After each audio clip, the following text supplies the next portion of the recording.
18 years ago, thunder roared across the sky and the world changed forever. A massive tower tore through the city skyline as if it had always been there. But that wasn't the only thing that appeared. Strange gates glowing blue started popping up all over the streets, and from them, monsters poured out, like nightmares on parade, ruining everything. But just as chaos was about to swallow the city, they appeared. People, ordinary at first glance, who suddenly awakened to superhuman abilities. They were the first to stand against the monstrous tide, the ones who picked up their weapons and fought back. The world called them players. Every monster they smashed turned into a shower of gold and cash. Players weren't just fighters, they were walking jackpots, symbols of power and envy. And then there was him, a young man standing in a crowded guild office gripping two heavy bags. Unlike the chosen ones, he had no abilities, no supernatural gifts, just his hands, his feet, and the will to keep moving. A man in a sharp business suit gestured toward a nearby table. "Over there," the young man smiled, nodded, and carefully set the bags down. "Sorry for the wait," he said. Meanwhile, we see a car stood at the intersection, waiting for the traffic light to turn green. Nearby, our MC sat on a scooter, eyes locked on a giant poster on a building. It featured a young player from South Korea with unique abilities. In the image, he stood with a hand raised, summoning a glowing mass of energy. With a single move, he wiped out the orcs surrounding him, freezing them solid. He made it look easy, like he had cheat codes in real life. The guy lifted his helmet visor, staring, filled with curiosity. But before he could get lost in his thoughts, a car behind him honked loudly. "Hey, light's green, move it!" the driver yelled at him. Later that night, under a street lamp, he parked his scooter and walked to a red mailbox overflowing with letters. His heart pounded as he flipped through them. Credit notices, bills, school fees, but not the one he wanted. He sighed, closed his eyes, and muttered, "Shoulda known." Shaking it off, he stepped inside and called out, "I'm home!" His sister, Yu Jung, peeked out of her room with a smile. "Good job today," she said. Her brother glanced at her. "Why are you still up, homework?" she said, heading for the fridge. He turned to her. "Is Mom sleeping?" His sister glanced toward their mother's room and replied, "She just fell asleep. She's sleeping better than usual today." Hearing that, both siblings let out a small breath of relief. Our MC turned toward their mother's room. "I should give her a massage." Before he could take a step, his sister grinned wide and held up a small chocolate cake with the number 18 on it. "Happy birthday," she cheered. Our MC blinked in surprise. "Where did you get the money for this? You didn't use the money meant for clothes, did you?" His sister just smiled. "I have my own money too, you know." She pointed at the cake. "And if you don't eat it, I'll finish it myself. You know I love chocolate cake. It's from that famous shop too." He looked at her, but his eyes weren't on the cake. They were on her worn-out clothes. His chest tightened. "Yu-Jon," he muttered, patting her head. "Thanks," she laughed and held out an envelope with a heart sticker on it. "Before we eat, open this." Curious, our MC took the envelope and pulled out the letter inside. As soon as he read it, his eyes went wide. Yu-Jon burst into laughter at his reaction. It was an invitation.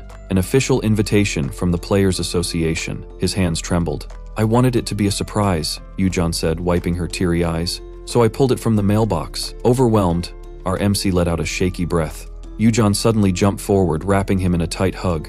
"You did it. You're gonna be a player." He hugged her back, a smile with tears in his eyes. Gigyu's eyes drifted towards their mother's room. His face hardened, the playful smile vanishing. He recognized this moment. This was it, he thought.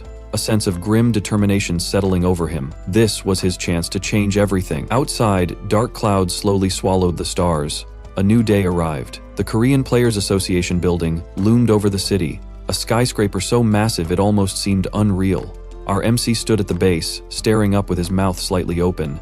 It was overwhelming, but after a second he closed his eyes and took a deep breath. No time to get lost in emotions. This was just the beginning, he reminded himself. And without hesitation, he walked through the doors. We see an employee welcoming Gikyu. "Congratulations, Gikyu. You're officially a player now." A cheerful employee from the association greeted him with a bright smile. Gikyu, still feeling a little shy, smiled back and muttered a quick "thank you." She held out her hand. "Say tab. Your player stats will show up." Curious, he said it. A glowing window popped up, showing his name, level, and question marks by unique abilities. He frowned. "What's with the question marks?" The employee blinked in surprise before breaking into an excited smile. "Wow, congratulations. That means you have unique abilities that just haven't manifested yet." Gigyu's eyes widened. "I have unique abilities?" His hands trembling slightly as he stared at the status window. Unique abilities, something only a rare few players possessed. The employee gave an encouraging nod. Gikyu was still in shock, trembling. He had unique abilities. That meant he had a real chance to change everything. The employee smiled brightly. Your coach will be here soon to explain everything. She turned, expecting the coach. Then her eyes went wide. Gikyu froze. He knew that face. Seokwoo, the legendary player, stood behind them. The guy from the posters. If it's not too much to ask, could I be his guide? Seokwoo asked the lady. Gikyu blinked. Me? I wasn't trying to listen, but I overheard you, Seokwoo said. The lady hesitated, then sighed. Technically, that's not allowed, but we'll make an exception. It's no problem. I can use my authority, Mr. Yu. I'm a pro manager, 10 years of experience, she said, smiling. Seokwoo thanked her for understanding. The scene changed. A huge portal stood there, swirling energy giving off a creepy glow. Gikyu froze, eyes wide. This is the tower entrance, he whispered. Seokwa, cool as ever, just said, shall we? Gigyu's face was serious as he stepped forward. They went into the portal. No need to worry, Seokwa said. Before Gikyu could say anything, a rustling sound made him look, surprised. Goblins. A whole bunch of them in the forest ahead.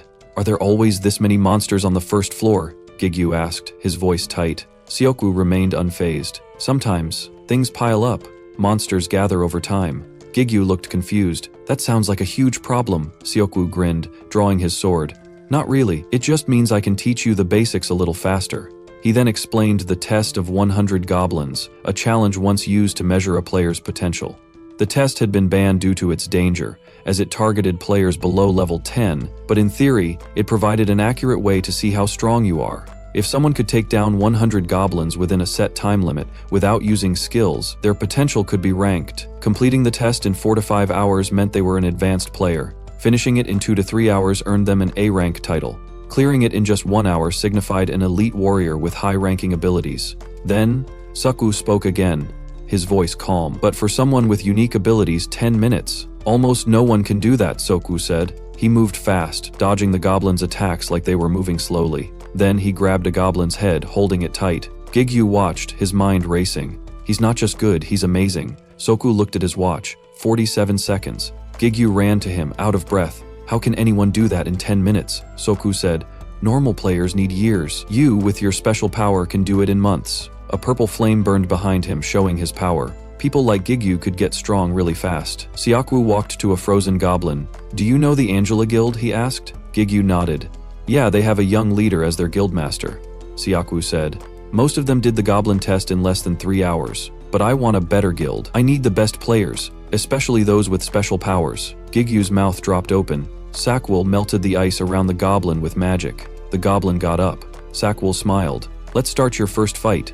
He pointed at the goblin. Get ready. Watch how it moves. The goblin growled and attacked, swinging its axe. Watch the axe, Seokwoo said. Gigyu's face went serious. This is it. My chance to change everything. 5 years have passed since Gikyu embarked on his journey as a player. In the depths of a dense forest, the sounds of battle echoed as Gikyu fought against a goblin. With one final, desperate swing, his sword slashed through the creature. Gikyu gasped for air before dropping to his knees. Nearby, 2 players watched the fight. They speculated that he was attempting the infamous 100 Goblin Challenge, a test often taken by players looking to improve their skills. Despite his victory, Gikyu felt nothing but frustration. He called out for his status window and a glowing panel appeared before him. His heart sank as he read the same information he had seen for the past 5 years. His level was still 1, and his unique ability remained a mystery. Gikyu clenched his fists, frustration burning inside him. While Gikyu struggled, other players in the area had no trouble defeating goblins. A group of them celebrated as they effortlessly cut down their enemies, gaining experience points with ease. One player swung his sword once, instantly eliminating a goblin. The team cheered, excited about their progress, and discussed their plans to move to the 2nd floor of the dungeon the next day. Among them was their guide, a man quietly watching over the group. As he turned to leave, whispers followed him.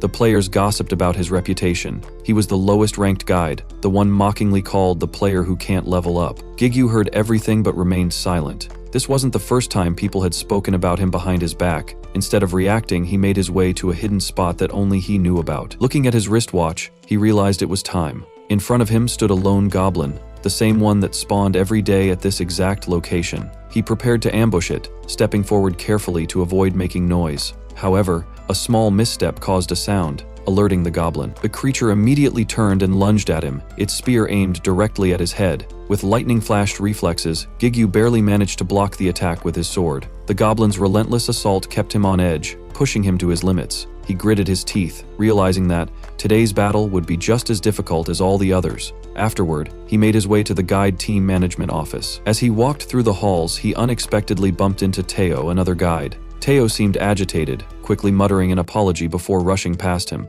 Gikyu watched him leave, confused by his behavior. Inside the office, Gikyu sought answers from guide team manager Teo Shik. With an awkward expression, Teo Shik hesitated before speaking. Teo will be taking over your group starting tomorrow. Gikyu frowned. Why? The manager sighed. The party requested a change. The rumors, they don't want you as their guide. His chest tightened. He had heard this before, but it still cut deep. He knew exactly which rumors Tashik meant. Meanwhile, the news played in the background, broadcasting the Angela Guild's progress on the 75th floor. The achievement made headlines. Tashik handed Gikyu his paycheck for the day. Don't blame Teo for this. It's not his fault. Our MC nodded. I know. He has nothing to apologize for. Then, Tashik hesitated. Actually, there's a commission for you. Our MC blinked in surprise upon hearing about the commission. The next day, a new party member introduced himself, stating that his name was Seonpil and that he is Sikwa's cousin. Upon hearing this, Gikyu was surprised for a moment but silently thanked Sikwa. The rest of the party consisted of Jaewon, Songwoo, and a girl named Hanul Kim. They were here for a 5-day, 4-night tutorial. As they traveled, they eventually reached a good spot to set up camp. Working together, they pitched tents and prepared dinner. Sitting around the campfire, Jaewon suddenly spoke up. So, why hasn't your level increased? The question hung in the air. Seonpil looked annoyed at his teammates' bluntness, but Gikyu remained calm. It's true, he admitted. I haven't leveled up. If you have any questions, ask away. The conversation shifted to the training for the next day, learning how to fight monsters. Gikyu reassured them. You'll all level up soon.